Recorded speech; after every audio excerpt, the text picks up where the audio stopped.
Good evening, everyone, and welcome to Springfield High School and tonight's final regular season football game between the visiting Panthers of Strath Haven High School and your hometown Cougars of Springfield High School. My name is Don Cadge. I'll be bringing you play-by-play tonight. With me is color commentator Don Mooney. Don, I would suggest that over the decades, the big rivalry for Springfield has been Ridley, and that will probably continue on, but I would also suggest that we have a budding second rivalry, and it's these two schools. In the last 5 or 6 years, Strath Haven and Springfield have really become a thing in both communities. What do you think? Yeah, well, without a doubt. I mean, Haven is a mirror image of our Cougars, and it's been that way for the last 5 years. Similar size, primarily run the ball is what they do. They pass when they need to strategically, and then they're so well coached. Both programs have tremendous coaching staffs that get them ready for these type of games. Nothing better. Last Central League game of the year, and it's for all the marbles. It's for the championship in the league. You couldn't ask for anything better tonight. So Strath Haven comes into Springfield tonight with a 7-1 record in the Central League, 8-1 overall. The Cougars are 8-0 in the league, 9-0 on the season. It's been probably a couple of decades, Don, since Springfield last had an undefeated team. We have a shot to do it tonight. Well, we were just talking about that earlier, actually. 2017, that team went undefeated and lost to Unionville in the district final. So it's been 8. We remember that. We were home that game, actually. Okay. Yeah, so it's been 8 years since we've been undefeated, but that was the last team to do it. Last year, these two teams were tied at halftime down at Strath Haven at 14 apiece. And then in the second half, the Cougars began to dominate both sides of the line and rolled on to a 35-14 victory against a very, very fine Strath Haven team.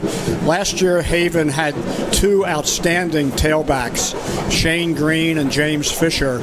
Together, they combined for almost 2,700 yards and, get this, 39 touchdowns between them. They had 81% of the yardage and 76% of the touchdowns. All of that production needed to be replaced this year, and Haven's 8-1, and if they win tonight and Ridley loses, they'll be once again sharing the Central League crown. So that's a testimony to the amazing program that Coach Clancy and Strath Haven has put together for a long time here in Delaware County. Yeah, without a doubt. I mean, the Cougars, I think, really should be looking at Haven as if they're undefeated. The game they lost at Haverford, they had 3 of their top players not playing that night, and the quarterback especially was definitely inexperienced and had a rough night over there at Haverford. Otherwise, I think if their starters were in that game, we've seen Haverford lose a couple games besides us. They would have come in here undefeated, I believe. So let's talk a little bit about the keys to the game. Let me suggest a few and get your commentary. Suggestions are that whoever controls the line of scrimmage will have the best chance to win tonight. The team that tackles the best, same thing. No turnovers. Control the clock by moving the chains. Win the field position. And also execute in the red zone. Out of all those things in a highly run-focused offense on each side, what do you think is the most important out of all those factors, or do they all kind of come together? I truly believe tonight both teams are mirror images where they rather run first, pass second. We have to be so disciplined on defense. Both teams use misdirection on the running plays. They try to get you to move one way, and they're handing the ball off the other way. Haven with their wing tee, us with our slants where you have a call coming across the line and coming through past the tackle. They just have to be disciplined. The ends need to stay where they are.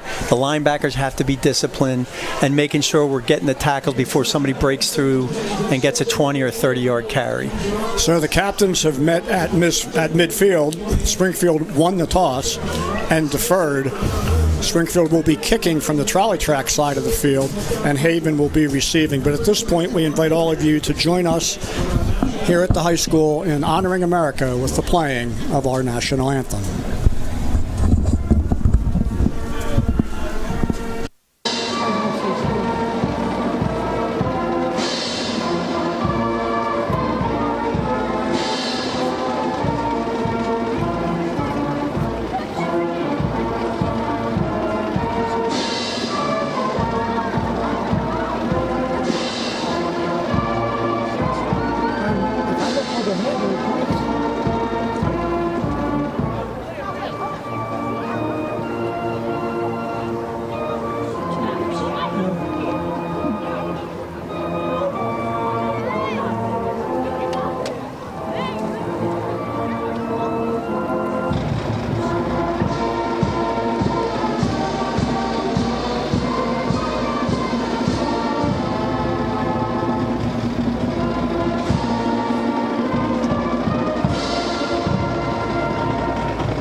I got to the game relatively early tonight. The parking lot was almost full.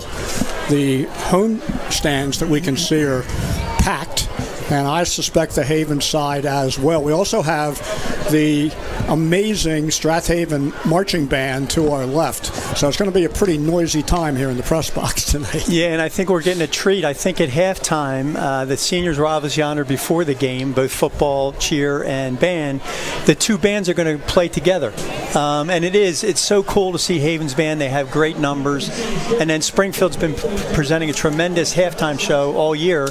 And tonight they're going to perform together. I'm not so sure what songs they're playing, but it'll be cool to see both bands out there.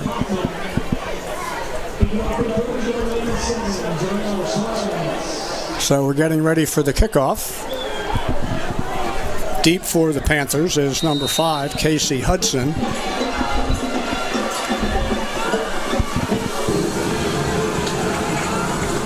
Suarez getting ready to kick off for Springfield. He approaches the ball, and our game is underway. Good long kick coming down to Hudson. He goes up the center of the field. Tries to go to the right. Good coverage by the Cougar special teams. It really has been a strong suit for us this year. And they're the underclassmen primarily that are on those special teams. They have really hustled downfield and have stopped teams from getting out past the 30 many times on the kickoffs. The quarterback for Strath Haven is a young man named Luke Mulhern. He's the son of Dan Mulhern. He also has 2 uncles who played for the Panthers. Mulhern is a major name in Strath Haven football for a long time. 2 men in the backfield. Handoff. That goes to Yosef Ali for a short game over the left side.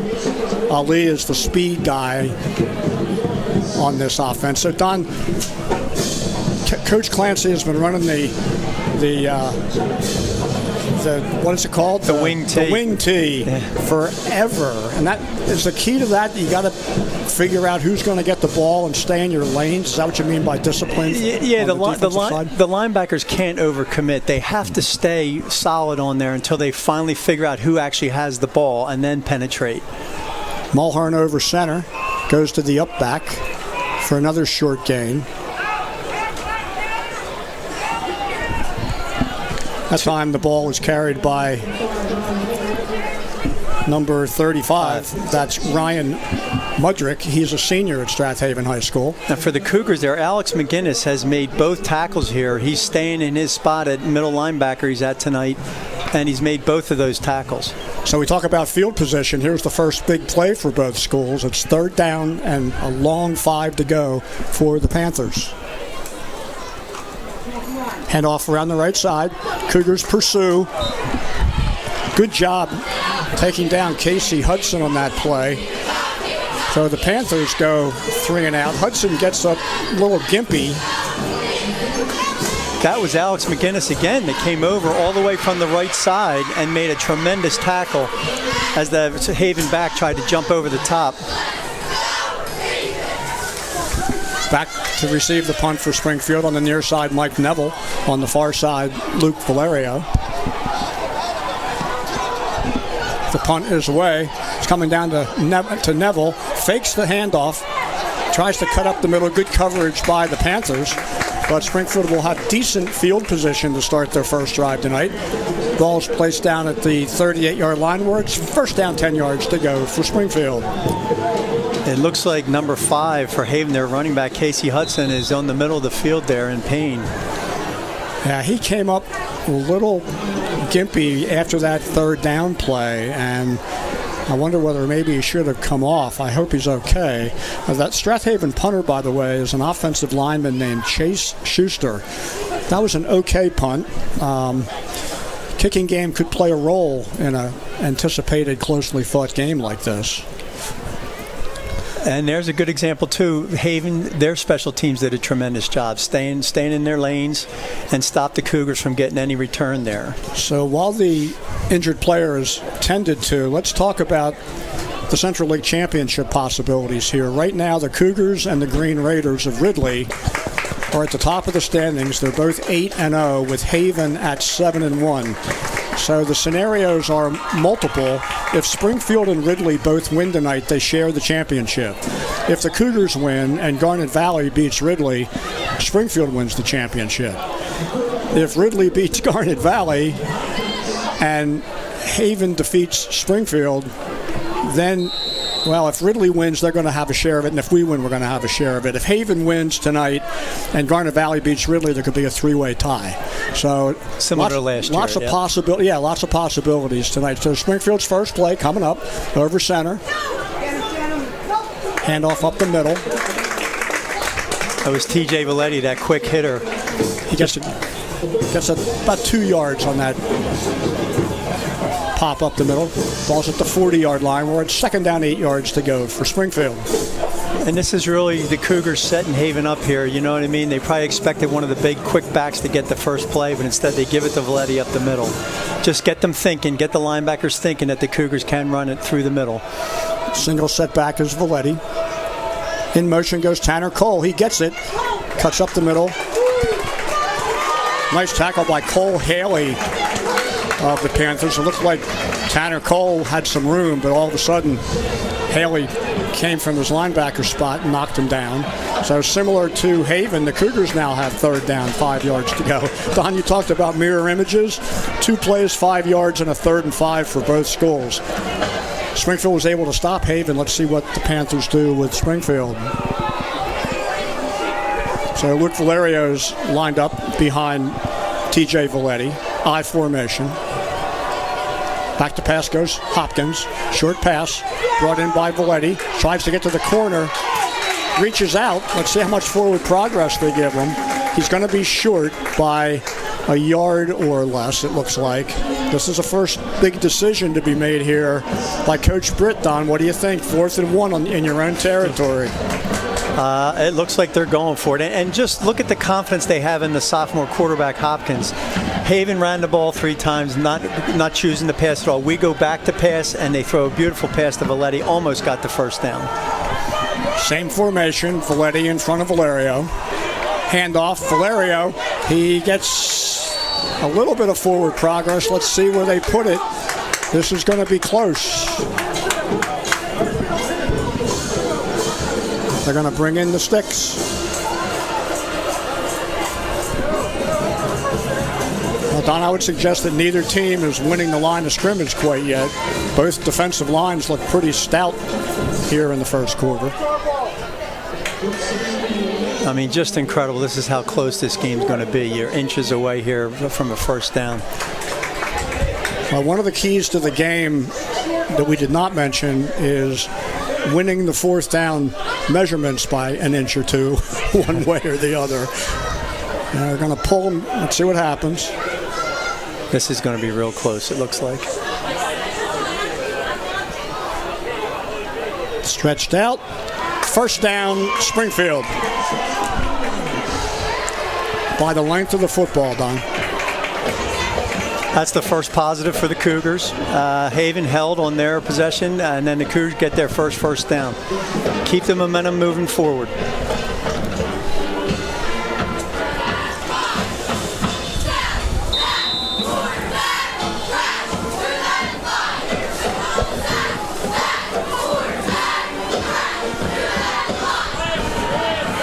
High formation, single receiver, pitches to Valerio, finds some room on the right side. Down the right side he goes, inside Haven territory, down inside the 40. Good blocking by the right side of the Cougar offensive line. Center DeConte, right guard Alex McGinnis, Mike Franks. Cleared a lane out there. It is, and there's that misdirection. We ran left twice, you know what I mean? And all of a sudden they throw a pitch to Valerio going to the right side. It just, Haven just has to realize they can be coming from them on either side or up the middle. Give the Cougars a gain of 15 on that play. It's first down, 10 to go for the Cougars at the Haven 36-yard line. Once again, it's Luke Valerio. Tries to go outside, cuts back in. Good effort by Luke to get about 5 yards on that carry. Don, it looked like they had him stopped after just a yard or two, but he managed to get 5 out of that run. Yeah, Valerio's just a tremendous athlete. His feet are always moving. He's gotten a lot stronger this year. You can see he's bigger than he was last year, and he's been a tremendous asset. Both him and Cole, just tremendous runners. He's committed to Penn State with lacrosse, is that right? That's correct, yes. There's 2nd and 5 for Springfield. Another pitch to Valerio, goes around the right side, cuts in, crosses the 25-yard line. That'll be enough for the first down. You know which side they're running. They're running Dom Stewart's side here, and he's got his new sidekick now. Number 55, Zion Colbreth, the defensive lineman, is now playing offensive guard, and they're clearing the way. So there's a timeout on the field called by Strath Haven. I think Coach Clancy is not liking what he's seen since the Cougars got their first down. The last 3 or 4 plays, the blue and gold have just been tremendous, getting at least 5 yards on every carry. Yeah, Coach Connor and Coach Clancy are not going to stand for this. They're going to tell them this is so critical. We cannot get far behind this team. We've got to put up a stop right now.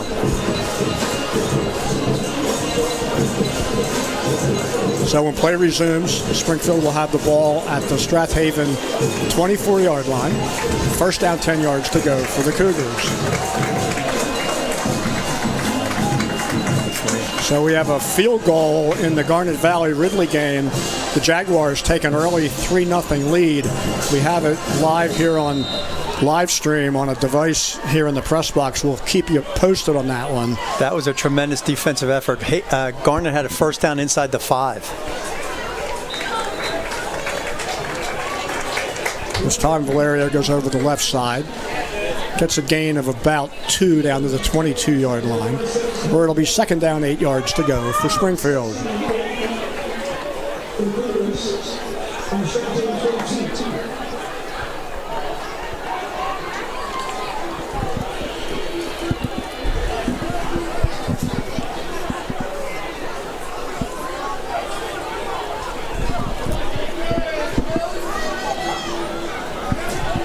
Back to pass, over to Kilroy. Shane Kilroy had a little room, but a really nice tackle made there by Quinn Kell, their safety. Came up and stopped that play for no gain. Yeah, I mean, that's a shame. We had our big 2 out front there, Dom Stewart and Colbreth, and they both missed their block, which ended up allowing the linebacker to come through and get the tight end. A little bit of a wrinkle play there by Springfield. Handled well by the Panthers, so now it's 3rd and 8. We're more than halfway through the first quarter already. A lot of running plays tonight. This is going to be a pretty quick football game. Shotgun formation. In motion goes Tanner Cole. Hopkins over the left side. Not much there.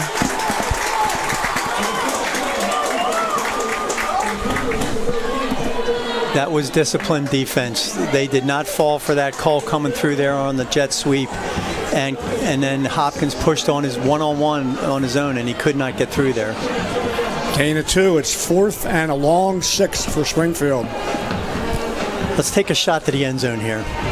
These are the kind of plays that neither one of these schools face very often during the season. It's usually a lot of running and short yardage 3rd and 4th downs for these teams. So let's see what Springfield dials up. You got Neville and Valerio one-on-one with cornerbacks out on that right side. Hopkins rolls to the right.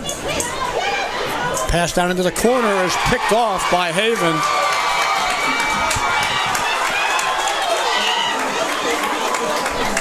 The interception's made by Cole Haley. His big 6'3" frame got in the way of that ball. Yeah, I mean, it's almost like a punt. They pushed him back down to the 20-yard line now. Yeah, the Cougars were at the 22-yard line, and it looks like they're going to start at the 14. So actually it would have been better to knock that ball down. Regardless, Haven's going to have a long field in front of them, 86 yards worth, but a good hold by the Panthers. Mulhern over center.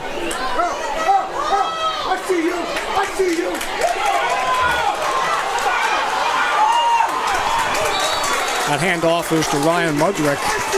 broke over the left side. Got a big gain out of that from the 14-yard line out to the 35, a gain of 21 for senior Ryan Mudrick. And all of a sudden, the very poor field position for Strath Haven has become pretty good.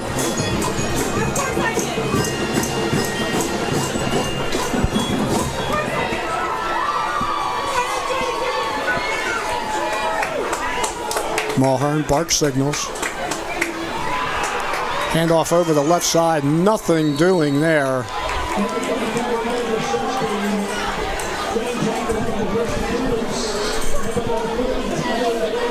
There's Tommy Griffin in on that tackle of Landon Barlow. Landon's the leading running back for Strath Haven so far this season. He was stopped for no gain on that play. 2nd and 10 for the Panthers. Yeah, you just wonder, Haven has not thrown a pass yet. Somewhere they're going to have to try to put one up in the air if the Cougars just keep pushing the line forward. Pitch, pursuit. Tremendous job by Maddox Molesky to take Landon Barlow down in the backfield. Loss of 4. Now 3rd and 14, Don. I would think they almost have to try a pass on this down. Yeah, I mean, they're going to be punting again if they don't. You know what I mean? And either way, the Cougars, if they can intercept it, great. Just knock it down and make them punt back from the 25-yard line. Let's see if Springfield can get some pressure on Mulhern. He's over center. Luke loses the ball. It's loose on the field. Mulhern covers it. Another break for Springfield. That's the kind of mistake, Don, that we talked about as a key to the game. It did not result in a turnover, but it certainly helps Springfield in terms of field position. So once again, Mike Neville and Luke Valerio go back to receive the punt. They're just inside Springfield territory. And Schuster's back punting from the 10-yard line, so we'll see where we get better field position, maybe across the 50. There's Schuster's punt. High, nice high punt. Valerio grabs it down around the 41-yard line. There's a lineman that can punt. So that was about a 37-yard punt with no return. You're right. That is a really good punt. The key to that punt was how high he got it. Enabled his special teams to get down under it and force the fair catch. So Springfield will now start their second drive of the evening from their own 42-yard line with just under 2 minutes remaining here in a scoreless tie so far in tonight's game.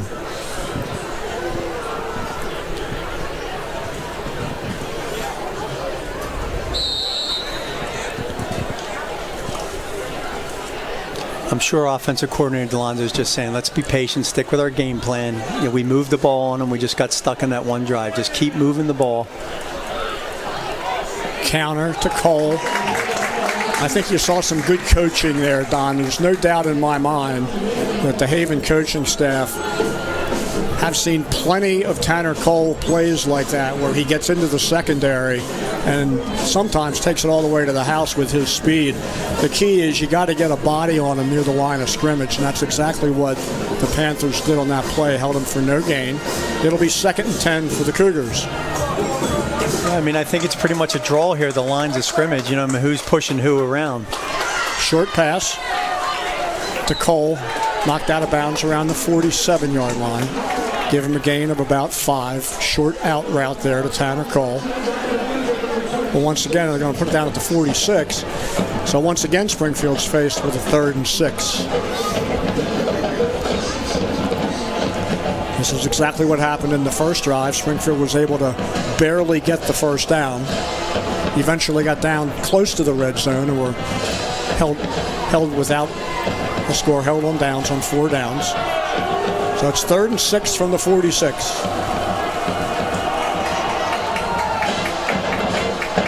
Hopkins rolls out, looks downfield, throws it short. Beautiful throw. To Valetti. Catch to TJ Valetti. You know, it's not easy to throw on the run. Now, he is throwing it with his body, but that was a very accurate throw, and it had to be. Tremendous effort by young John Hopkins of the Cougars. Takes the ball down to the Haven 45-yard line. Well, it's first down, 10 yards to go. The other big key there was he waited. You know, I mean, he was rolling out. He waited till Valetti got free of his man. He could have thrown that early, but instead he waited till he was wide open. Pitch to Valerio over the right side, down the sidelines. That play worked early. Don, this drive looks pretty much like the first drive. A tough first series, and then streaking down the right sideline once again goes Luke Valerio. Let's just hope we don't stall out here. I think there may be a flag on the play, probably in the area of holding. They're talking about it, but Springfield's walking backwards. So it looks like some type of illegal use of hands by Springfield. Waiting for the call. It's an illegal block on Springfield. So that's going to negate a nice run by Luke Valerio. 10 yards from the spot of the foul. We'll take it back to the Springfield 47-yard line, where it will be first down and 17 for the Cougars. They're starting up the clock again, so that will be the end of the first quarter of play, with the score: the Panthers of Strath Haven nothing, and your hometown Cougars of Springfield nothing. Well, Don, we expected a hard-fought, even, Steven, smash-mouth kind of game. That's what we have so far, pretty much a defensive struggle. Yeah, and you can see here, there's not going to be a lot of possessions tonight. That was 2 possessions each, and Springfield's still in the middle of their second possession. This is going to be a critical game, probably more than likely low scoring. And you're right, turnovers, kicking, all those things you touched on at the beginning of the game are going to be so critical here as the quarters wear on. So we talked about the Central League standings. Let's talk about districts. At this stage, and tonight's the final regular season game, the Cougars in District 5A are the top seed. They have the 1 seed. Now, pending the outcome of tonight's game, that could change. Strath Haven is at number 4. Other Central League teams, Pencrest is at 7. They're playing Harriton. Garnet Valley is at number 9. They're at Ridley, currently down 3-0 after the first quarter. And Marple Newtown is really scratching to get into districts. They're on the bubble at number 16. They're playing out at Radnor tonight. The only 5A school that does not qualify as of this moment for districts is Radnor. They're at 22.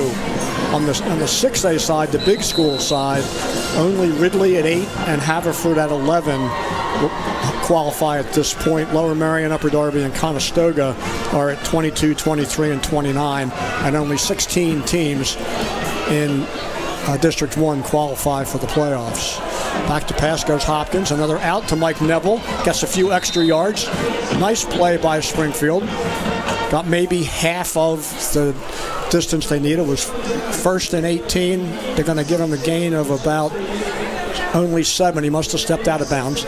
So it'll be second down, 11 yards to go for the Cougars at the Strath Haven 46-yard line. Haven't seen too much of those quick outs this season, Don. That's kind of a new wrinkle for this game. Yeah, I mean, I don't think the Cougars are going to abandon the run here and turn this into a shotgun affair. They're going to get back to their bread and butter, which is running. So they're just trying to make sure the Haven defense is moving. There goes Valerio over the left side. Talk about running. There goes Luke. Down inside the 30. Boy, those big boys on the left side of that line really opened up some holes out there. Zine Culbreth, Dom Stewart. Stewart's going off the sideline here. I don't know if his helmet came off. And Luke did a really nice job reading those blocks. He kept cutting in and out and got a big gain down to the Haven 29-yard line, where it's first down, 10 yards to go for the Cougars. Yeah, Luke Valerio, because he's increased his size, he's almost like a power runner. Even though he's so fast, he'll run through you, and that's what he just did there. Pitch, Valerio, left side again, cuts in, gets inside the 25, down close to the 22, 23. Going to put it down, I believe, around the 23-yard line. Give him a gain of 6. Be second down, 4 yards to go for Springfield.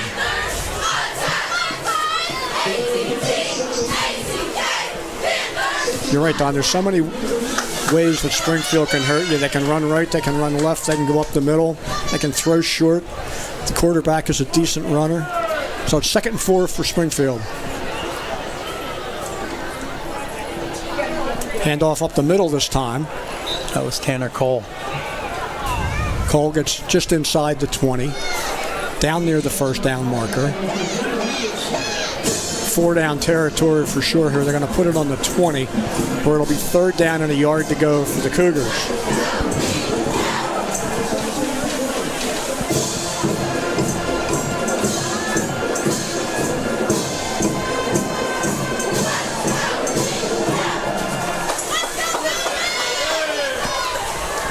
This time it's Valerio as a tailback. Handoff goes to Luke. Good blocking on the left side. He got well inside the first down marker, down close to the 17 or 18. That's going to be a 1st down for the Cougars. They're moving the chains. So the first trip to the red zone tonight is achieved by Springfield. We had 9:38 remaining before halftime. Ball placed down at the Haven 17-yard line. Don, we talked about executing in the red zone. Let's see if Springfield can come away with points on this drive. Yeah, this has to be a touchdown. They got a 1st down. Just be patient here. You still get another 1st down. We were talking before tonight's game that in previous years, Haven's shown the ability to stiffen, bend but not break defensively. Let's see what happens on this drive. That's the Petrus, the sophomore, just came in and gave Cole a break. 23, Mike DePetris on that carry. No gain on that play. It'll be 2nd and 10 for the Cougars. Ball still at the 17-yard line. Mike DePetris is a sophomore at Springfield High School. I formation. Pitch to Valerio. Left side spins, gets down near the 10-yard line. Well, he made a nice spin move there, Don. Got a few extra yards. He did, and you saw what Haven did there. That safety came flying up there trying to break up the wedge is what he ended up doing. He knocked Valetti back, which Valerio still got a nice gain on that, but he may have had a bigger gain if our blockers were still out in front of him. Takes the ball down to the 11-yard line where it's 3rd down, 4 yards to go for Springfield. Now, we had just noticed that Garnet Valley's knocking on the door for a possible additional score. We'll keep you updated on that. But for now, 3rd and 4 for Springfield. Handoff. I don't think he made it. I think he's like a half a yard short or a yard short. That was Tanner Cole. So here we go again. 4th and a yard.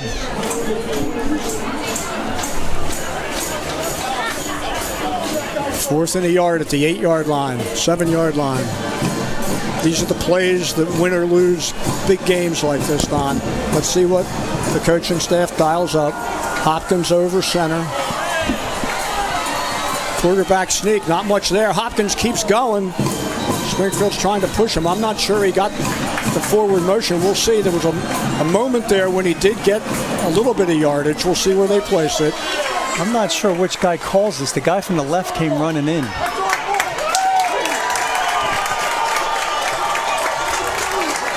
Well, Springfield tried a sneak. It didn't work.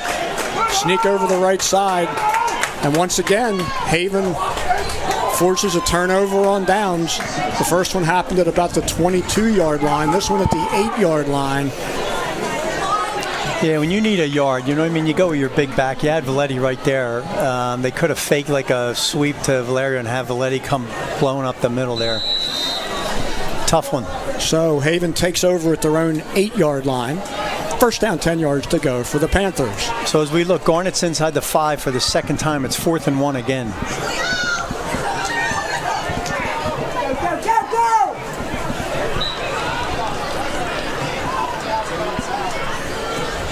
Mulhern pitches the ball to Ali. Yosef loses a yard. 3 and out here would be big, Don. Good, excellent field position back to Springfield before halftime. Panthers backed up at their own 7-yard line.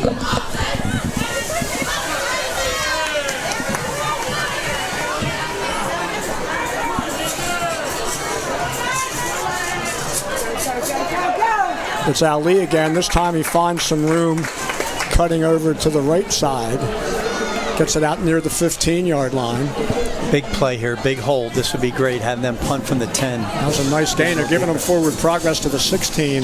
Nice gain. That was a gain of 8 yards on that play, 9 yards. It'll be 3rd down and 2 yards to go for Strath Haven.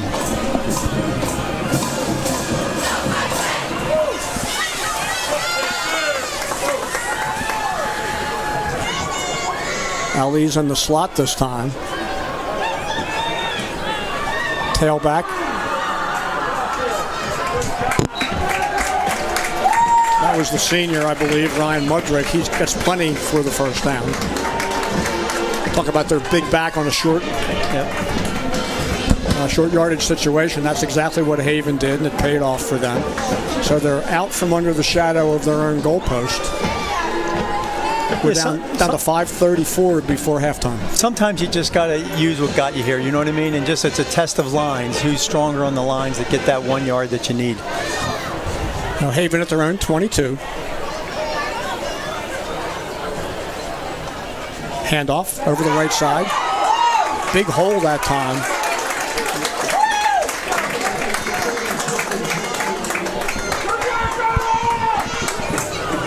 That was number 30. That's 30 on the carry. That's Christian Kaufman, sophomore. Give him a gain of 8. And suddenly Haven's offense is sparking to life.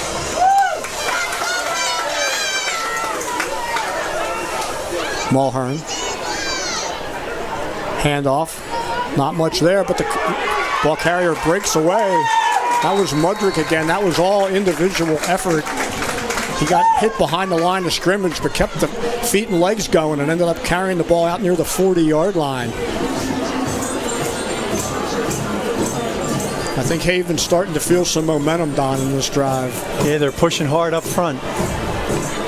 We've seen Dom Stewart play some defensive line. He played Haverford, and he actually played out at Garnet Valley. He is not in there tonight yet. Ball's on the 40.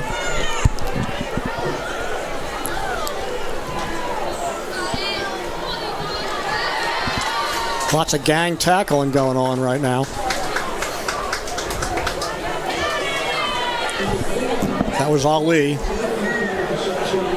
Gain of a yard up to the 41, where it'll be 2nd down, 9 yards to go for the Panthers.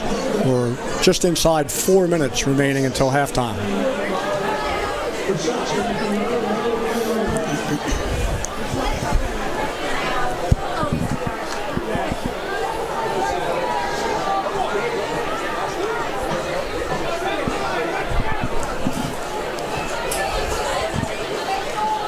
Handoff up the middle. Not much there, just a few. Once again, that was Mudrick with the ball. That'll be 3rd and 7 for Strath Haven. Springfield has all 3 of its timeouts remaining. Strath Haven has 2. Clock ticking down to 3 minutes remaining here in the 2nd quarter. Ball sitting at the Haven 43-yard line. I mean, it's amazing that they've yet to throw a pass, and they get down the field in 3 minutes from 50 yards out. It's going to take everything. They just can't allow a big run here. Run around the right side. There's room.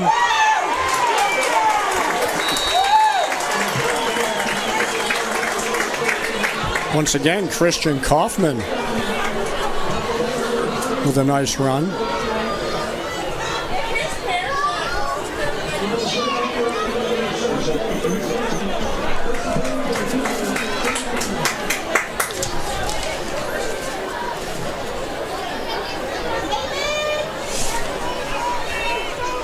Ball's now in Springfield territory at the 49-yard line. Over the left side, nothing there.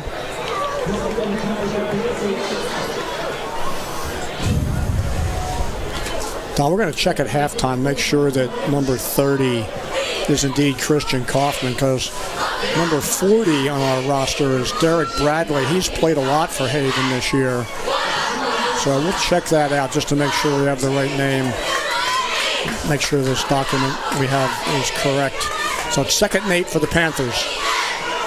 pitch left. Cougars pursue.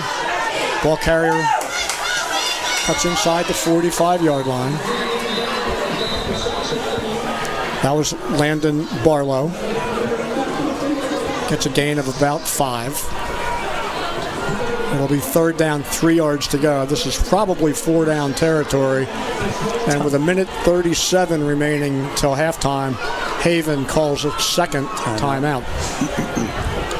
The challenge Strath Haven has right now, Don, it seems to me, is unless they can dial up a 20 or 25-yard pass, they only have 1 timeout left. It may be tough to have enough plays left to get into the red zone, let alone to the end zone, but we'll see.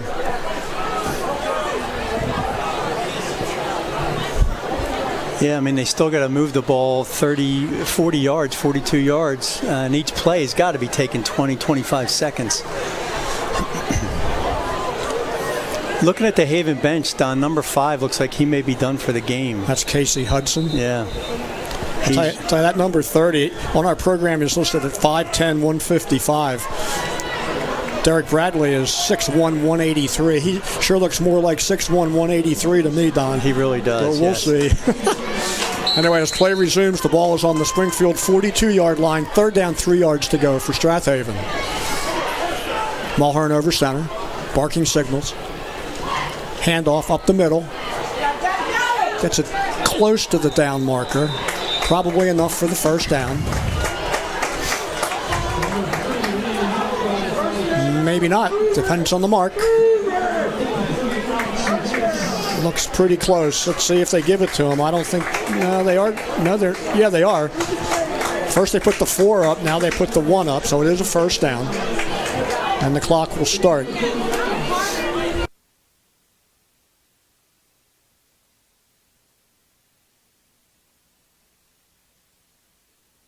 Springfield gang tackles him.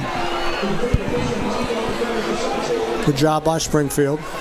The other thing to consider here, Haven has a very good kicker. If they work this ball down to the 20 or 25, I wouldn't be surprised if they try a field goal. Absolutely. I believe Sebastian Simone made the tackle on that play for the Cougars.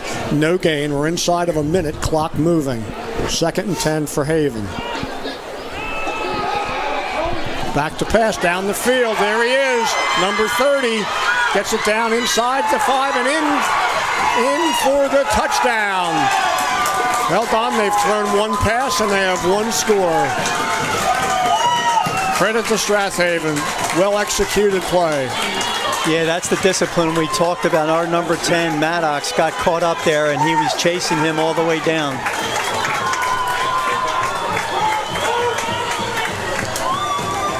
A real tough way to end the half if this is how this is going to end. Now, Springfield pretty much controlled the time of possession, certainly have more yards than Haven, but what matters is on the scoreboard, and that makes it 6-0. Favor of the Panthers with the point after touchdown to be attempted by Matt Steyer. The kick is up. It disappears into the dark night, and it's good. He's one heck of a kicker, that Matt Steyer. He was 48 for 51 last year on points after touchdown. That young man really has a leg on him. So with 44 seconds remaining before halftime, Haven draws first blood and takes a 7-0 lead. I guess the only good news for Springfield is the Cougars still have 44 seconds remaining to see if they can get on the board, and Springfield will also receive the second half kickoff. Yeah, it's just a momentum breaker, though, a real backbreaker to give that up with less than a minute to go in the half. After playing so well for the other 24 minutes, 25 minutes.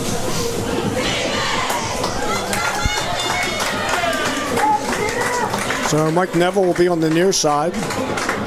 Luke Valerio in the middle. And on the far side, that's Tommy Morgan.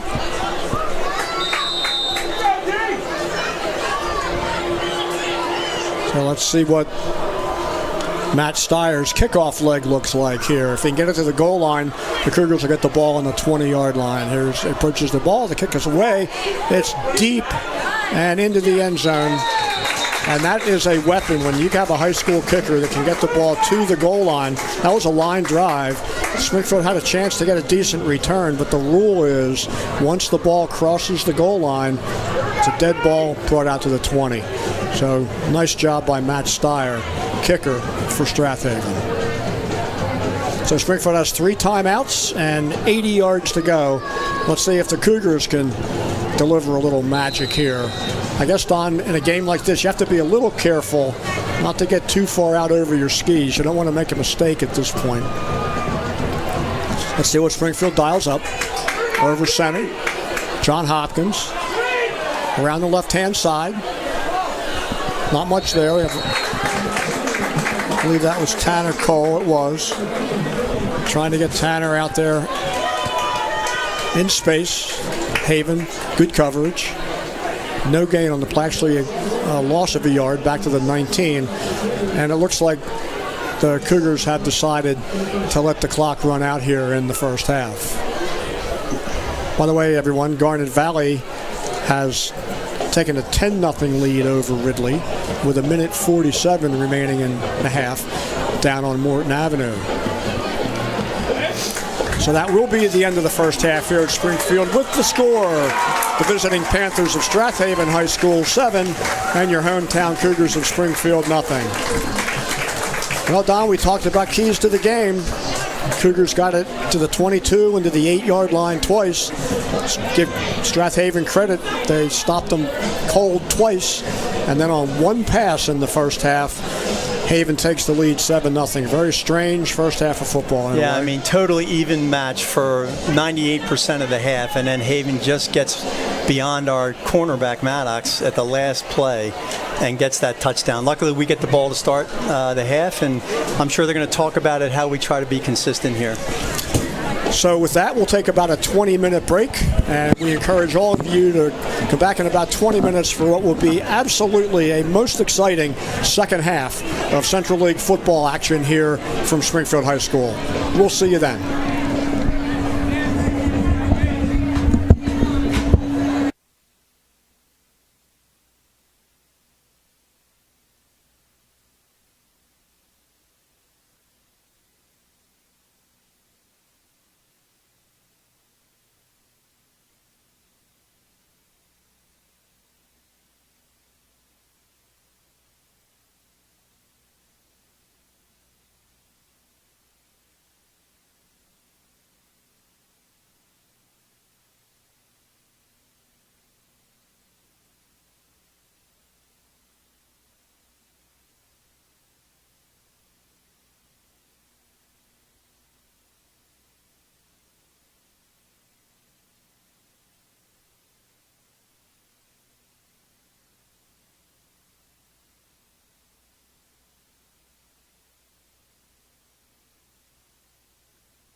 High School.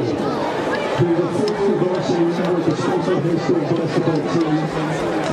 He was a three-year starter and one of the key pieces of the 1988 Central Play champions. Grant received all-out and all-central honor for his 1988 and 1989 seasons. He was known for his high-flying moves on the court and taking three-point shooting, and ended his high school basketball career with 1,251 points. Grant was a two-year starter for the Footbal football team. He was the first defensive back and amazing time quarterback, leading the team to second-place finish in the 1988 season. He was also a team runner for the Footbal track and field program, where he was the Central World High Jump champion his senior season. Grant went on to attend Strath University and was a member of the World Varsity program during his freshman season. In later years, Grant was also known as G-Money, joined the media Jumbo Johns have always served as the league in the Premier All-Star. The league included former professional, semi-professional pals and high school football legends from across the region. Known for his amazing realistic shooting prowess to Central Haven, Grant was one of the originals from many players and personalities. Sadly, Grant passed away in March 2025 and today he's being represented by his brothers, Eric and Raphael Jefferson. The third runner tonight is Austin Powell, graduated class 2010 and Penn State in 2014. Austin was a three-time All-State honoree at Springfield, a high school All-American in 2010. Powell was named the Buckley Player of the Year at Penn State, also as a four-time All-American. He was one of the top goalers ever to play at Penn State. In 2013, Austin was an NCAA Marking Powell outstanding goalie in college lacrosse. Austin currently plays for the Carolina Chaos in the Premier Lacrosse League. In 2023, Austin was a member of the PLL champion Carolina Chaos. And Brian Austin is number 1 all-time career save for professional lacrosse. Austin currently resides in Springfield with Wayne Christie and he just working with Bruno Palmer 2 days ago. Congratulations, Austin. Our final inductee tonight is Alicia Casey, class of 2010. Was a middle school athlete at Springfield High School. She was part of the Springfield basketball, volleyball, and track teams. Alicia was named first team All-Central and rolled out there for basketball in 2009 and 2010. She was in the Central League MVP, two-time All-State, and the College All-American nominee for basketball in 2010. During her senior year, great basketball team was Central League champion with a 16-year record. For her career, Alicia finished the second time only in Springfield history with 1,193 points and over 600 rebounds. In addition, Alicia earned all Central League honors in volleyball her senior season and was named Springfield High School's best female athlete in 2010. She was one of the few Division I women's basketball players from Springfield High School and was identified as the player of the decade by high school coaches. After high school, Alicia went on to become a senior player at Rider University. She left the American Marketing program and graduated in 2014 as the program was all-time leading rebounder, 1,143, and third-time leading scorer, 1,619 points. Her college career was distinguished by 3 all-9 selections, including 2 first-team honors. A third-team honor in sophomore and rookie recognition as freshman. She finished with 45 career double-doubles and made 6 international rebounds during her senior season, averaging 19.5 points and 11.1 rebounds per game. Following her career in college, Alicia excelled professionally overseas, earning all-important first-team honors in Portugal with Varsity and Romania with Phoenix Lions. She picked up professional team in 2016 Player of the Year and led her teams in scoring rebounds. Following her professional career, she transitioned into coaching. Her career began with Harvard University, where she helped develop multiple all-conference athletes before spending 2 seasons at St. Joseph's University. In 2021, she returned to Rider as an assistant coach and was elevated to associate head coach and recruiting in 2024. Currently, Alicia is back in Philadelphia, and she serves as an assistant coach at St. Joseph's University in Philadelphia. The 2025 honor team is the 2025 football team. The team's committed hard work and unselfish team-first attitude led to a 23-4 season record, which included an All-Central Red Championship, a PI District 1 runner-up, and a 3-0 win over Bethlehem Catholic, winning their first state championship for Springfield High School. Players received 2 Sentinel Delta honors for Tori DePietro, Kelly Lincoln, Courtney Strath-Haven, Lauren Strath-Haven, and Katie Downey. Players here tonight representing the team are Katie Brown Wagons, Jen Patterson Kirk, Emily Crockerall Crowder. Congratulations to the 2015 Pilgrim Southside team.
forced 2 turnovers on downs to keep Springfield off the scoreboard. And then on the one pass play of the first half by Strath Haven, it resulted in the only touchdown, giving the Panthers their current 7-0 lead. Pretty interesting first half, Don. What do you think? It really was. I mean, offensively, I think we had a lot more yards than them if you take that pass out, that long pass. But we have to regroup here. We have great senior leadership with this team. I'm sure they talked about it and said, look, we don't want to give this up here. We need to come out right away and push on them and see if we can establish our offense and finish inside the red zone for sure. So we talked about keys to the game being who controls the line of scrimmage. I would give a slight advantage to Springfield, except inside the 25-yard line where it really matters. Haven came up big. Tackling well, I think both teams are doing that well. Turnovers have not really been an issue. Moving the chains and controlling the clock, the Cougars have done a better job at that. They just haven't finished drives. Field position, kind of to Springfield's advantage, but not much. And executing in the red zone, Haven's defense executed in the red zone better than Springfield's offense did. So take away the one big play, we have a scoreless tie, but the one big play happened. So do you think Springfield will stick to the game plan here with the first drive and try to move it down the field, get into the end zone, tie it up, and change the momentum? I'm sure that they would love to score here in this first possession, because remember, it was only 2 possessions a quarter for each team, and that stayed pretty consistent in both quarters.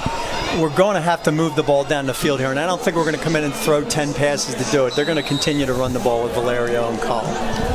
So let's see if the big foot of Matt Steyer once again can get the ball to the goal line, or whether Springfield will have a chance to return this kickoff. Steyer approaches the ball. It kicks away. It's high and deep. Ball carrier goes into the end zone, and once again that'll put the ball at the Cougar 20-yard line to start the second half of play. I mean, that's a big plus for Haven, where you're just starting from the 20 every single time. Yeah, it puts a lot of pressure on the Springfield offense as well. Yeah, we got to go 80 yards here. Plus, we need to get some better field position than this to get the ball out more towards the center of the field in case Haven stiffens and forces a punt by the Cougars. Yeah, you got to hope here our senior leadership is not going to let this be their last Central League game on the home field in front of all the senior night. The way these two teams play, I would suggest that the next score will be a big one. It's reasonable to say that if Haven gets a 2-score lead in this game, it's going to be tough for the blue and gold, although stranger things have happened here in high school football. So the ball's on the left hash mark. John Hopkins brings his team to the line. Handoff, Tanner Cole around the left side. Does a good job, gets it out to about the 25, maybe a little bit further. Found a little room out there on the edge. Give him a long 5 on that play. It'll be second down and a short 5 to go for the Cougars. Yeah, Cole a little bit tonight's he's kind of seeking his way through those sweeps. Usually he's a downhill runner and he's moving full speed and doesn't stop. He's kind of trying to find an opening. He's hesitating a little bit. Let's see if we keep him moving downhill. Single tailback is TJ Valetti. Hand off to Cole, counter, left side. He finds the sideline. This time Tanner Cole got to the edge and used his speed. So that play wasn't working too well in the first half, but it sure did work there. Tanner Cole carries the ball inside Haven territory to the 45-yard line. I guess he stepped out of bounds because I thought he was another 10 yards up. Where it's first down, 10 yards to go for Springfield. That was downhill Tanner running there. He was moving full speed and didn't stop till they got him on the sideline. 2 plays, 35 yards. Excellent start for the blue and gold. Let's see if they can keep it going. Once again, single tailback is TJ Valetti. He has the ball up the middle. Got a pretty easy 3 and then was met by 2 or 3 Panthers. So we'll give him the gain of 3. This is an interesting set, Don. They have both Valerio and Cole in the slot. I think there's a penalty here on Strath Haven. I just saw Valerio got knocked to the ground after the play was over. Let's see. There's a flag on the field. See if it's personal foul on Haven. I think it was number 22 knocked Valerio to the ground. Personal foul. Yep. Good call, Don Mooney. That's going to be 15 big ones. So a 3-yard play just turned into an 18-yard play. Referee keeps marching down to the Haven 27-yard line, where it's first down, 10 yards to go for the Cougars. Boy, suddenly the Springfield team has momentum here. Let's see if they can keep it going all the way to the end zone on this drive. Valerio behind Valetti. Hand off to Luke around the left side. He's got room down there. There goes Luke Valerio down the sideline. Springfield must have seen something in that first half because they're really pounding away on that left side. And we are, and they're running on the short side of the field. They're on the left hash mark the entire time. They've not come into the right hash mark yet. Ball's placed down at the 16-yard line. So they're running short side. I don't know if they see something on that side with Haven's linebacker and cornerback. Once again, first down, 10 yards to go for Springfield. Mike Neville splits right. Valerio behind Valetti. Handoff, Luke over the left side. Don, I have to wonder whether a part of this anyway is they are going to go with their finest with Dom Stewart and Zion Colbreth on that left side. They're just moving people out, and these guys are running behind them so far. And I think that's kind of what we've seen in some of the games this year, that you just wear them down with such size, Colbreth and Dom Stewart. And hopefully you get that from Haven tonight. You know what I mean? They don't have a large squad there. It's not like they're subbing a lot of guys in. There goes left side again. This time there's good pursuit by Haven.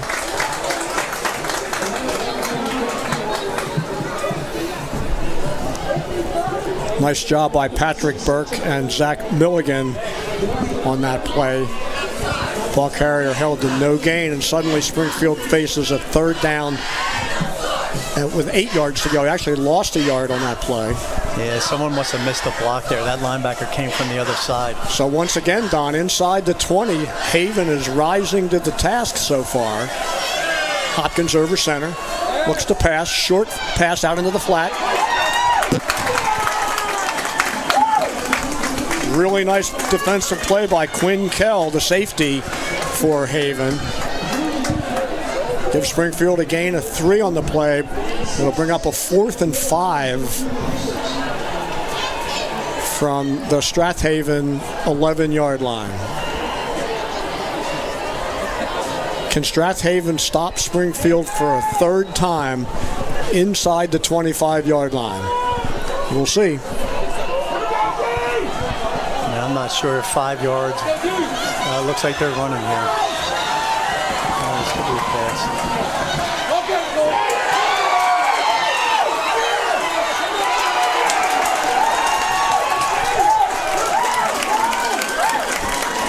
Linebacker Cole Haley completely blew up that play.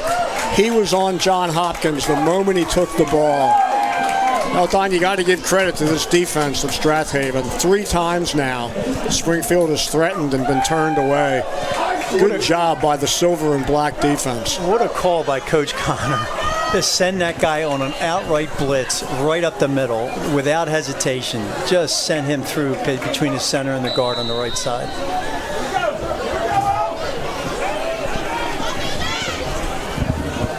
Haven with the ball. First down play. Not much there.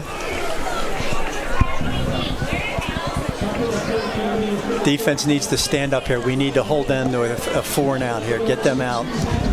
Tanner Cole on the bottom of that pile. Give the ball carrier a gain of a yard. It'll be second down, 9 yards to go for the Panthers.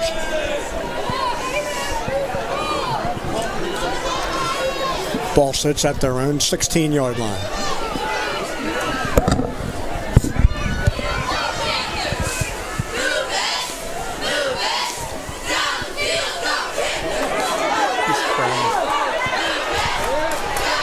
There goes big number 30. By the way, we were able to confirm but that is Derek Bradley, very fine running back for Strath Haven. He has made a difference in this game. We didn't see him until about midway through the second quarter, and he's been a force out there. He's a pretty big player at 6'1", 185, good size running back. Derek Bradley. This will be 3rd down, 3 to go. This is a big play for the Cougar defense. It is. This has to be a gang tackle here. You cannot allow him to get 3 yards. You got to stop him at 1 yard, so they don't even think about going for it on 4th down. Ali in the backfield along with number 5. Ali with it. Nothing there. Good effort by the Cougar defense. That will probably force a punt. No gain on the play, 4th and 3. Looks like the Panthers will be sending their punt squad on the field. Neville and Valerio back for the Cougars. The special teams here for the Cougars need to be disciplined. I wouldn't put anything past Coach Clancy. Chase Schuster back to punt, presumably, for Haven. Gets the snap. Ball's blocked. Beautiful job by the Springfield defense.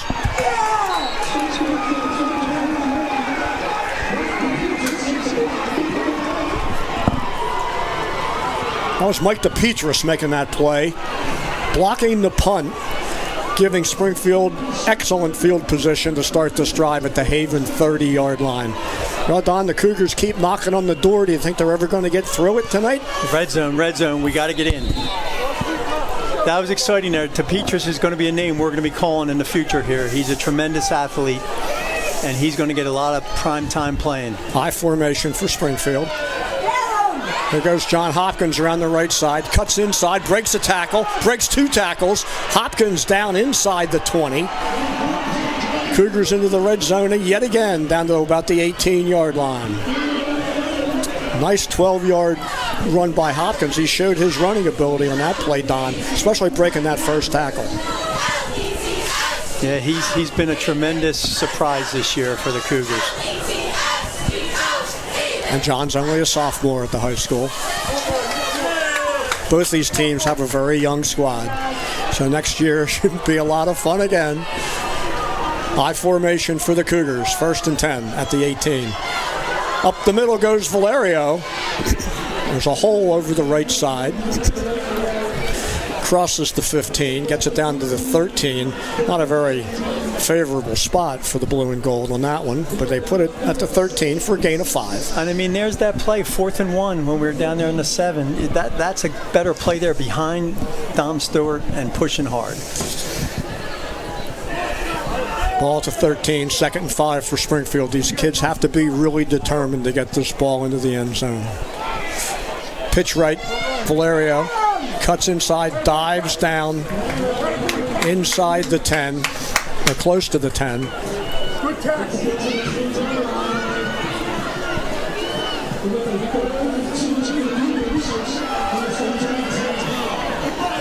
They're going to spot it at just outside the 10-yard line. I don't understand some of these spots tonight. They've been a little bit questionable. It'll be 3rd down, 2 yards to go for the Cougars. Let's see what Springfield decides to do here, 3rd and short. Valetti, the up back. Valerio, the tailback. Pitch to Valerio over the right side. He goes to the corner, down near the end zone. That'll be plenty for the 1st down. And get that well inside the 5-yard line, where it'll be 1st down, goal to go for the Cougars. That's what I thought too, but they're placing it at the 5. I thought he dove. I thought it was like the 3, or he looked like he was at the 3. So it's 1st and goal at the 5.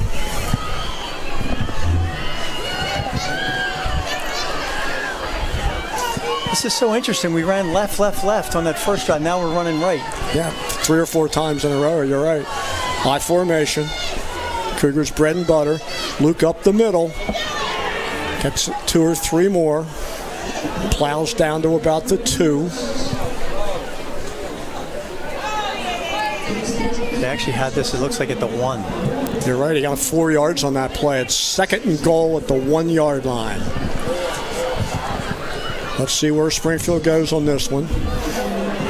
Let's see if they go left over the big guys this time. With the up back, maybe, Valetti, but that's just a guess. Hopkins has him over center. Pitch going left.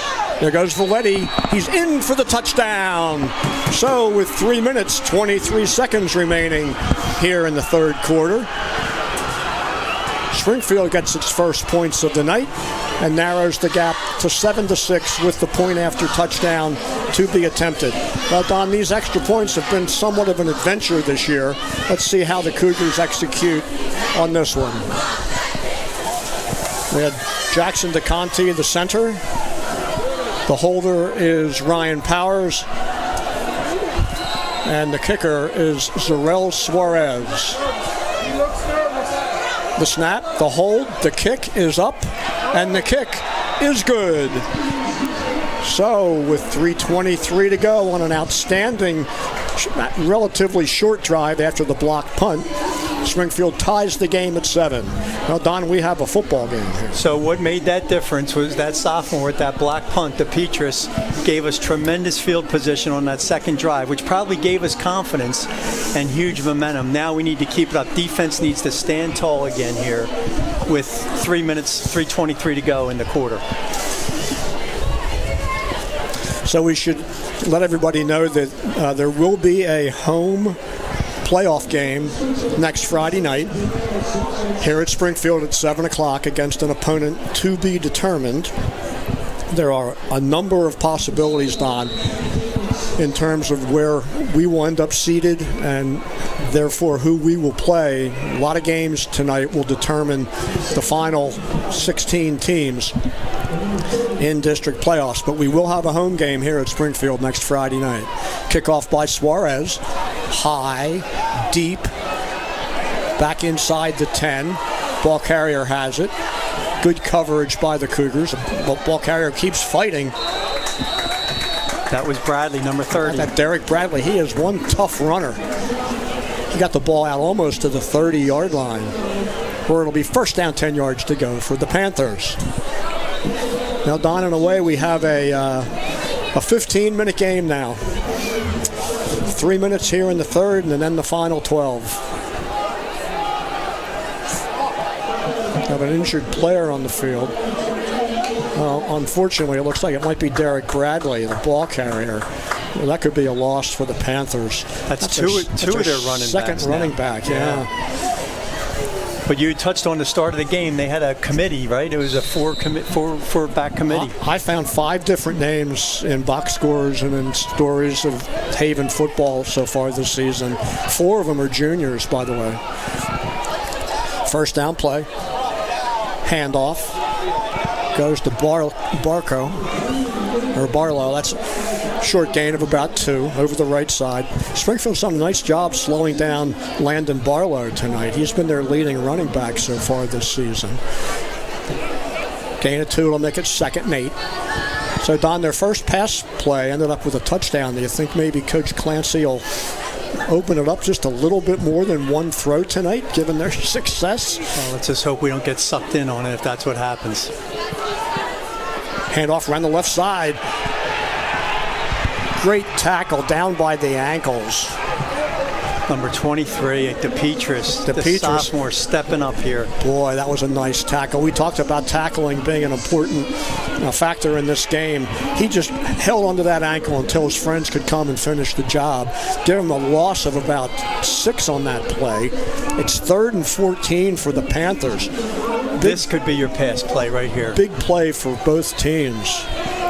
There goes Molesky over to cover the receiver on the far right side. Handoff over the right side. Interesting play call there by the Panthers. There was a late hit out there.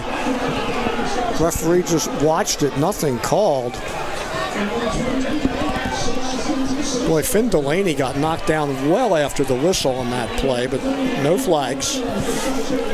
So once again, Chase Schuster goes back into punt formation. Valerio on the near side, Neville on the far side. The punt is away. It's high, relatively short. Fair catch called for by Mike Neville. He clearly made the call, and then he got hit, but no flag again. Ball's placed down at the Springfield 45-yard line, where it's first down, 10 yards to go for the Cougars. Well, Don, a successful drive and a 3-and-out. I'd say the momentum is back on the side of the home team at the moment. This has to be a sustained drive here. This cannot be a 4-and-out. You know, I mean, they need to have a good drive, couple first downs, eat up some clock. So checking in down at Ridley. Ridley has the ball with 5 minutes to go in the third quarter. They're down to about the 32-yard line of Garnet Valley. And the score is still Jaguars 10 and the Green Raiders nothing. First play, Valerio over the left side, tries to get to the corner, cuts inside, finds some space. Boy, he is stealthy out there. That was an amazing effort, waiting for his blockers, and then he just darts into the hole. He turned a yard gain into about 9 yards on that play. But he'll put his shoulder down and run through you if he has to, and that's what he got that last yard there in a first down. Actually, he got 10 yards, not 9 yards, so it'll be first down, 10 yards to go for the Cougars. The clock is ticking down. We're in the final minute of the third quarter. A quarter which, for the most part, has been pretty much all Springfield. They were stopped once, but not the second time, and now the Cougars are driving again. Handoff over the right side. That'll be a short gain, maybe 3. That's Luke Valerio. Springfield may have time to get one more play off. We have 25 seconds to go here in the third quarter. Ball sits at the Haven 42. Second down, 7 yards to go for Springfield.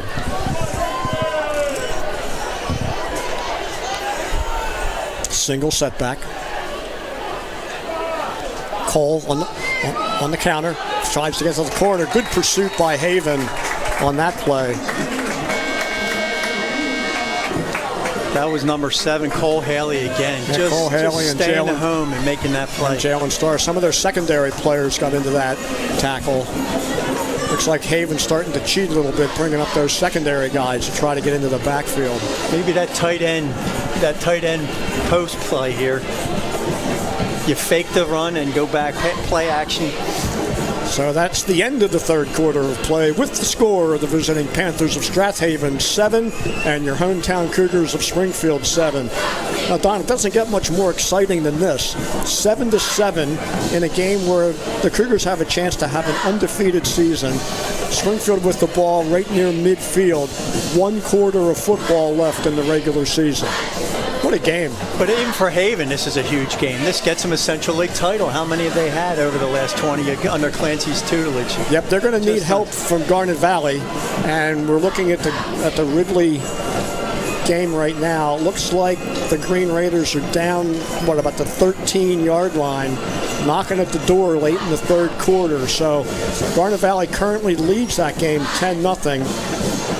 But Ridley is threatening.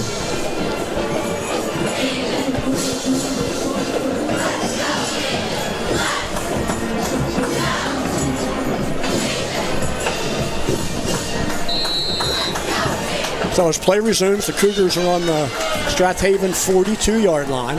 Third down, 7 yards to go. Cole to the right. Single setback, short. Oh, it's a quarterback draw. Springfield thought they saw something up the middle. But once again, Haven makes a nice play. Let's see what Springfield does here on 4th and 6 from the 41-yard line. That was an interesting play call. Looks like Springfield's going to go for it. A little bit of gambling going on here from this part of the field. Got to think about this one. They have a good kicking game, Don. This is quite the call if indeed Springfield tries to get it on 4th and 6. Back in the shotgun is Hopkins. Gets it. Oh, he does kick it. Oh, that was interesting. It was a quarterback kick. That was an interesting play. Like a quick kick by the quarterback. You know, when I saw him go back, I was thinking they may try something different here. So our minor concern turned out to be no reason for it. The punt takes it all the way down to the 15-yard line, where Haven puts it in play. First down, 10 yards to go for the Panthers. Defense has to stand up here again.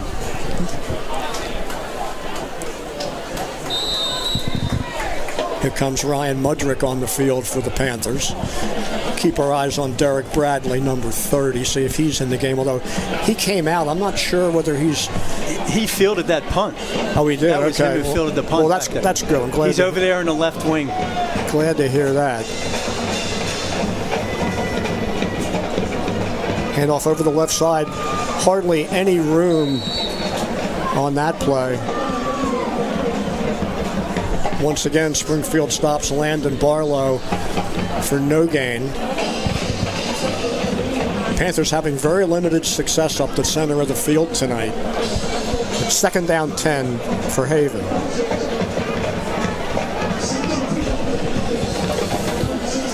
Defensive Mike Frank, Zion Colbreth, and Tommy Griffin doing a great job, along with Tanner Coles, Sebastian Simone, Alex McGinnis, and TJ Valetti.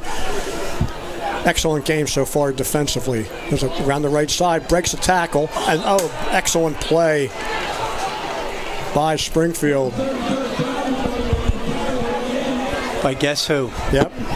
Number 23, that sophomore, really stepping up big here in the last couple games. Yeah, Mike DePetris with that play. Once again, no gain. It'll be 3rd and 10 for Strath Haven. Well, we're stating the obvious, Don, but a 3 and out would be big for Cougar fans right here. Down to about 10 minutes remaining in regulation. We got to watch here. This could easily be a pass. Mulhern over center. Man in motion. Back to pass goes Mulhern. He's going to be plowed under by the Cougar defense. Colbreth was in there. Cougars with a blitz of their own there. Sebastian Simone was the first one through there, the linebacker. Alex McGinnis was in on that play. Good job by Springfield. And the kick returners are inside midfield. They're near the Haven 40 with the punter back in his own end zone. Let's see. This could be an interesting field position play here. The punt is away. It's short, wobbly. Fair catch called for by Luke Valerio inside the 30-yard line. 28. So a very short field for Springfield. Still 9:13 to go. Let's see what the Cougars do with this possession. Let's make this a 4 or 5 minute drive to the end zone.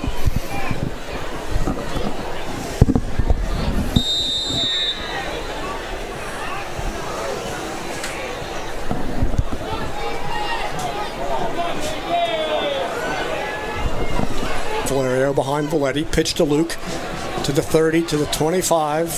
Stopped right around the 25. Maybe a little extra effort down to the 24. It'll be a gain of 3 or 4, depending on the spot. We'll keep our eye on the clock for you. It's not really too relevant at this point. Ridley just scored down on Morton Avenue. That game's tightening up with 11:47 remaining in regulation down at Ridley. It's now 10-6 favor of Garnet Valley with the point after touchdown to be attempted. If Springfield can come back and win this game, and if Garnet Valley can hold on, that would give Springfield sole possession of the Central League Championship this year. There are a lot of different possibilities depending on the results of both of these two games. As play resumes, it's 2nd and 6, long 6, at about the 25-yard line. Ball carrier, spin move, gets it down close to the 20.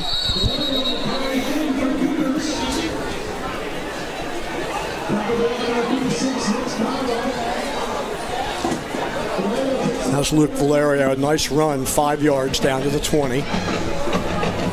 So it'll be 3rd and about 2. Still plenty of time remaining. Just under 8 minutes. 3rd and 2 for the Cougars. Power I formation. Hand off to Valetti. He breaks into the secondary. TJ Valetti barrels down inside the 10-yard line. That's the play we've kind of been waiting for, Don. Is just right up the gut, let TJ get going. It's placed down at about the 8-yard line, where it's 1st and goal for Springfield. I mean, that was the touchdown we scored. It was Valetti over the left side and put his head down, and nobody touched him. They pushed through on the end zone. See if Cole or Valeri can get him down to like the 2 here. Handoff, Valetti again. Not much there this time. Good stop by Haven. 3 guys were in there. That was Landon Barlow, Cole Haley, and Luke Mulhern on the stop. No gain on the play. It's 2nd and goal from the 8. Once again, Strath Haven is tightening up inside the 10-yard line. See if Springfield might try a pass play here. Hopkins over center. Fakes it. He's going to go around the left side. Being chased down. He tries to get to the corner. He's knocked out of bounds down close to the 5-yard line. Maybe at about the 6. There were quite a lot of white shirts chasing Hopkins on that one. They mark it down at the 7, so it's only a gain of a yard. 3rd and goal for Springfield. It'll be interesting to see if the Cougars don't get in on this play, whether they go for the touchdown or try for a field goal. Let's get out wide here with one of your skill backs. You know what I mean? Valerio, Call. Get him out wide on one of those, either the sweep or the pitch. Just got to seal that side. One of the guys have to seal. It's Neville out there on the right. Seal that side. Here comes Cole. Goes back to the right. Short pass. Knocked down. Good job by the Strath Haven defense. Got to give those guys credit. Haven's defense is playing one heck of a game, and it looks like Springfield's going to try a field goal. It'll be about a 25-yard field goal from the left hash mark.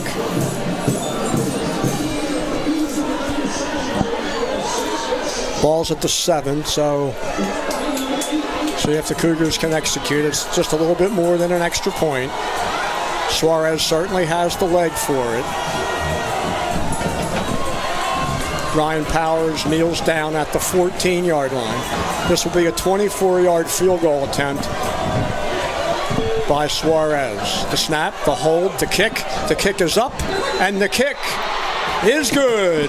So with 6 minutes, 20 seconds remaining in regulation, the Cougars take their first lead of the ball game, 10-7. And let's remember, Don, Haven has a very powerful kicker named Matt Steyer, so he can probably make them from 35 to 40. So here again, lots of pressure on the Springfield defense to keep them away from scoring territory in this next drive. We only have 6:20 remaining in regulation. Both teams still have 3 timeouts. This kickoff will be important as well. Let's see if Zarel Suarez can get the ball deep for the Cougars. Springfield breaks the huddle. They're kicking from the right hash mark.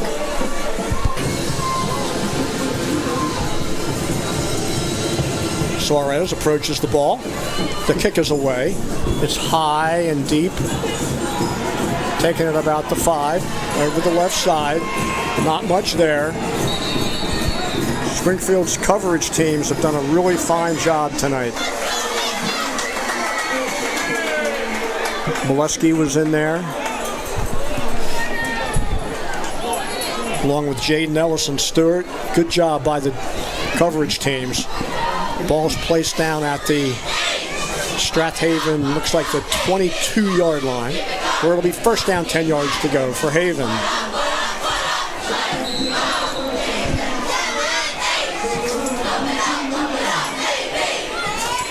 Let's call it the 23.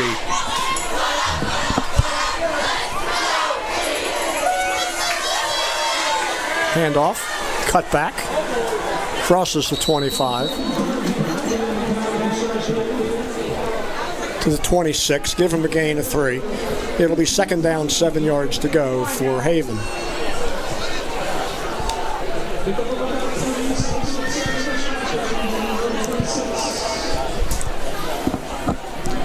Yeah, keep limited this to 1 or 2 yards a carry. Put them in a position they don't want to be in. Luke Mulhern brings his team over center.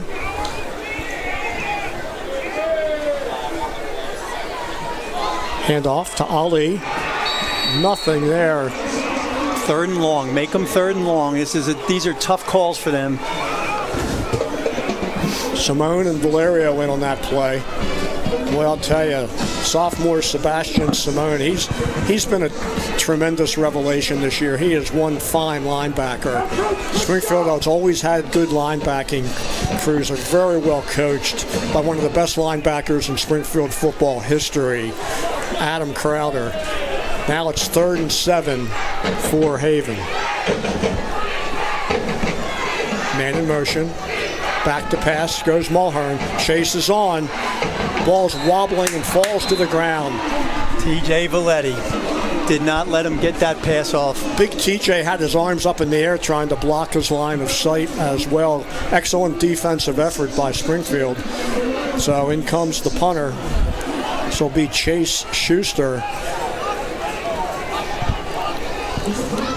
Boy, knock on wood, Don, but the defense in this second half for Springfield's been really, really good.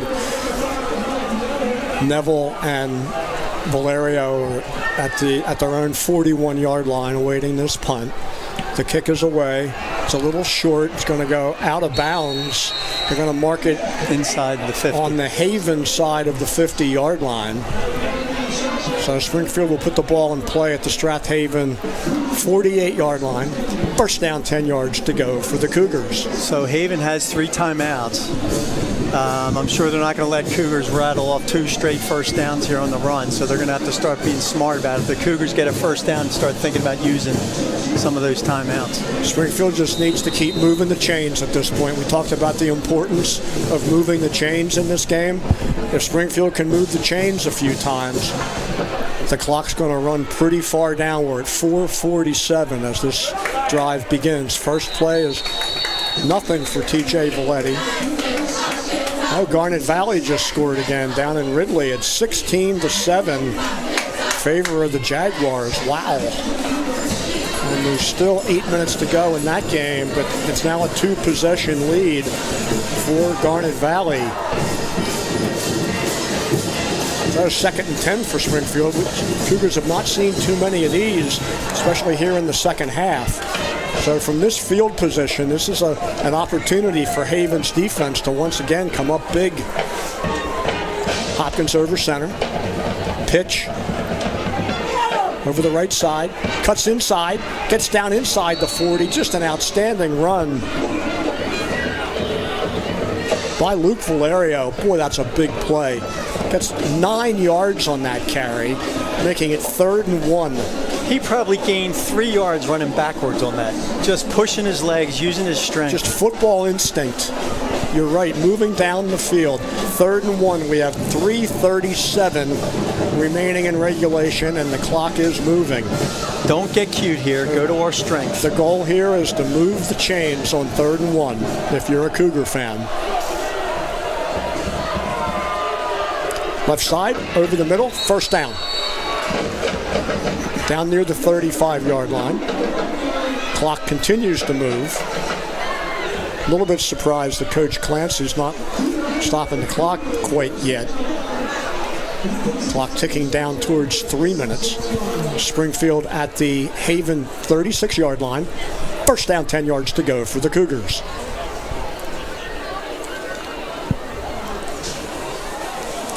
Maybe 3 plays here is going to be a minute and a half of time. Valerio comes out to the left. Tanner Cole has the ball, sweeps left, cuts inside, takes a hit at about the 33-yard line, moves forward to about the 32. Give him a gain of about 4. Haven just called their first timeout. So it'll be 2nd down, 6 yards to go when play resumes. Don, we have 2 minutes and 40 seconds remaining. So presumably Haven will call their remaining 2 timeouts after these next 2 plays. If Springfield can get a first down on this possession, they should be in pretty good shape, given the field position and possession of the ball, and Haven running out of timeouts. and this might be 4-down territory for the Cougars. Oh, I think so, yeah. I mean, they're inside. They'll be inside the close to the 30s, and say they get down to the 27 or 28 if fourth down. I think they'll allow Haven to take the ball there, but they'll use time. It's whether Haven uses both their timeouts here on second and third down, which I think they probably will. Down in Ridley, Garnet Valley did make the extra point, so it's 17-7 in favor of the Jaguars with 7:29 remaining in regulation down there. Ridley is at their own 24-yard line, 2nd and 15, so it's beginning to look like Garnet Valley might upset Ridley tonight. We'll see. Handoff over the center point. Not much there. Good effort to lunge forward to get a yard or two anyway out of that play. And lots of guys keying on Luke Valerio on that play. Give him a gain of 2. Once again, Haven calls a timeout. They're down to 1 timeout. When play resumes, it'll be 3rd down, 4 yards to go for Springfield. So once again, we want to remind all Springfield High School Cougar football fans that next Friday night, the Cougars will begin district playoffs here at Springfield High School. We will be live streaming. It'll be against an opponent to be determined. Odds are pretty good that Springfield will end up either first or second in terms of seeding. Not sure who they're going to play yet, so check the district website and your local media, however you find your information, to see who the Cougars will take on in the first round of district playoffs next Friday night at 7 o'clock. When play resumes, we have 2:38 on the clock. It's 3rd and 4. Haven has 1 timeout remaining. This could be a nice first down right here, Don, if the Cougars can execute it. Man goes into the slot, high formation.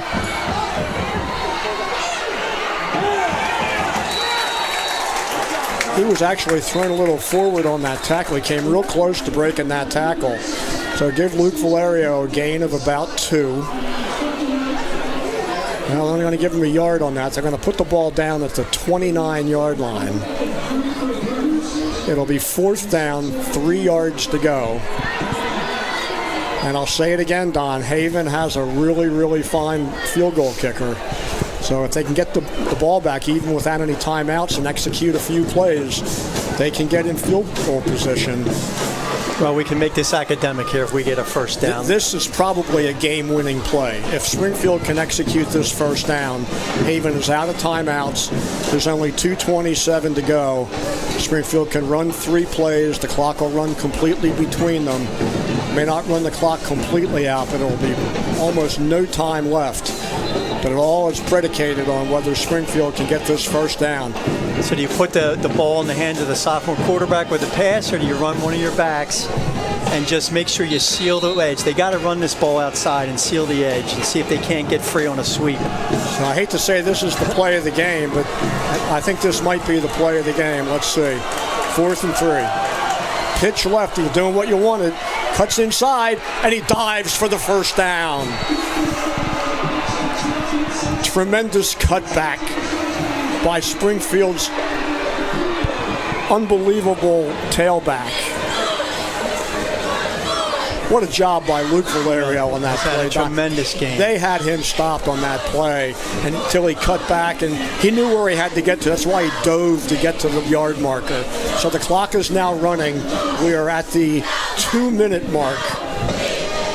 Haven out of timeouts.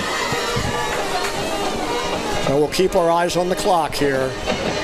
They got to run this all the way down. The back official on the left side here will hold his hand up when there's 5 seconds to go. I mean, Hopkins may actually take a few delays here. The key is just to run the clock down. He's going to go over center now, takes a knee, and now we'll start the clock again. We're at 1:34 and counting. I'm not sure I'd go to the knee here. I think I'd run a little bit of time off the clock. I'm not sure they can run it out completely. And you don't want to take the penalty because the clock stops on the penalty. So they just got to watch the guy put his hand up, and you have 5 seconds from when he puts his hand up. I guess they don't want to risk a turnover here which is why they're going to the knee. We're down to 1:10. Springfield approaches the line.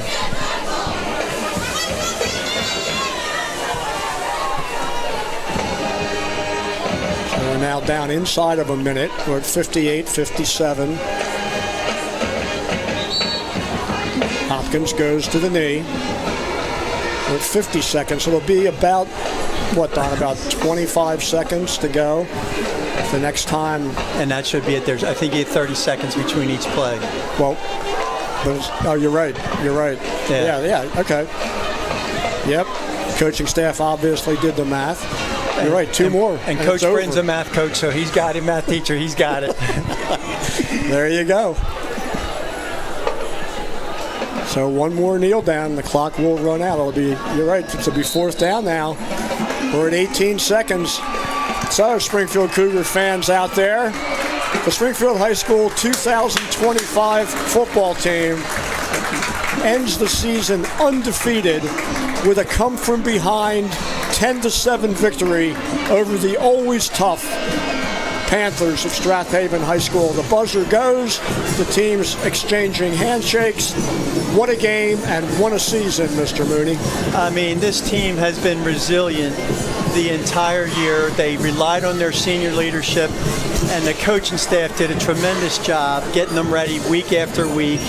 And then tonight, the biggest game of the year at home, senior night, just a tremendous defensive effort and an outstanding game by Luke Valerio on the offensive side of the ball. What a big win for the Cougars, finished undefeated in the Central League, sole champion. So we'll bring you up to speed on the Ridley game before we sign off. The clock is down inside of 5 minutes down in Ridley.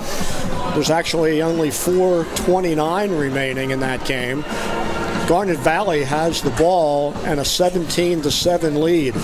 So Don, it sure looks like, it's not official yet, but it sure looks like the champion of the Central League in 2025 will be the Cougars of Springfield High School. And we've been here before. As we get into the district playoffs, we just got to take it one game at a time, keep playing our brand of football, run first, power defense, and they keep moving through the district. So speaking of that, the one thing we can say now definitely that this game is over here in Springfield. Springfield will be the #1 seed in the 5A district playoffs that start here at the high school next Friday night. This victory locks up the 1 seed for the Cougars.